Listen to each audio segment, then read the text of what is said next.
Well, I've learned how they keep people in bondage using language, improperly parsing words, and engaging in sophisms and prevarication. You see, ladies and gentlemen, in today's world, we have some extremely complex or complicated matters that face us as a culture, face us as society, and face our actual existence, our humanity. One of the more current events is this phenomena known as wacko crazy people going down to the local schoolhouse and shooting the place up. They always seem somehow to be on some kind of psychotropic, crazy nut job medication like, Paxil or Xanax or lithium, or, they've got them on something or other to try to calm them down from being all whacked out. And then they show up down at the school and shoot up a whole bunch of kids. Then you've got these other wacko nut jobs that start screaming about gun control. Well, what these gun control people need to understand is that everything that these nut job wackos armed with the semi-automatic rifles and the people that engage in all this killing, everything they do is against the law. I mean, more laws aren't going to, stop them from committing these mass murders. Now, to get to the actual meat, to the heart of the issue, the Second Amendment was never about hunting.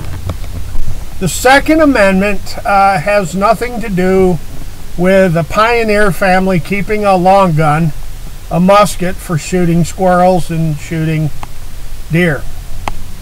The Second Amendment right to keep and bear arms, ARMS.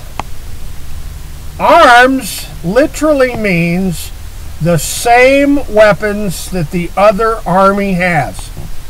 The Second Amendment was about making certain that no central government could ever again usurp and overthrow the liberty and freedom of free men and women. And no, I'm not talking about freemen as they're referred to on the manorial or the manor system of feudal land law in Great Britain. I'm not talking about freemen. I'm talking about free men and women and liberty. Now, folks, again, the Second Amendment of the United States did not exist during the American Revolution. It was adopted and put into law several years after the American Revolution was over. So, the outlaws, the criminals that revolted in rebellion and in war and started killing British officers and British loyalists and British soldiers, those people were criminals. The people that created the best nation in the world, the God Almighty United States, they were a bunch of murderous, armed criminals that were totally unregulated. There was no well-regulated militia. There was no Second Amendment during the American Revolution. That's just not historically an accurate statement.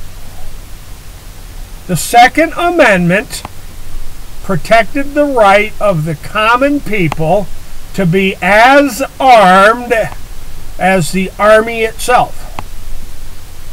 The Second Amendment right to keep and bear arms is a generic term, arms, ARMS, and it simply means that the government doesn't ever get to have the upper hand. Now, there's a lot of socialists and communists and these kumbaya there, you know, warm and touchy-feely, warm and feely types that want you to give up your guns. And the answer to them is, well, take a look at the weapons the Army has. Take a look at the weapons the militarized police state have. And how is it that people that are disarmed would ever be able to stand up against that? I mean, we'd be no better than living in what? Communist China? Or, you know, communist Russia? Or, you know, communist Israel? Take a look at what Israel's doing to the Palestinians, and I think you get my point.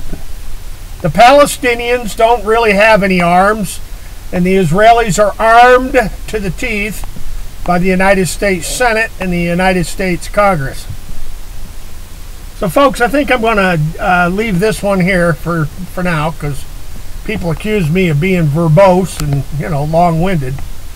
But you need to do a little history studies before you start cracking off about gun control.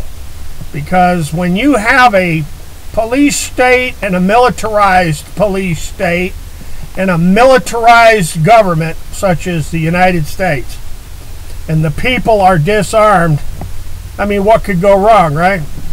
What possibly could go wrong with the government having all the arms and the people just being pigs on a stick? Folks, I think arms in the English language, look it up, it's on Facebook. Arms in the English language is a good place to begin your study in the manorial serfdom of the American plantation, also known as the reservation. Old Russell Means used to have well, it's still out there, a video by Russell Means. It says, "Welcome to the Reservation." And I think that title was very appropriate. Russell Means did a great job with the Welcome to the Reservation. And to all my Turtle Island First Nations brothers and sisters, I think you'll understand that one right away. Okay, folks, we're leaving it right there. As always, hasta la vista. God bless, and you betcha, we're definitely, positively, without any doubt, we're coming back.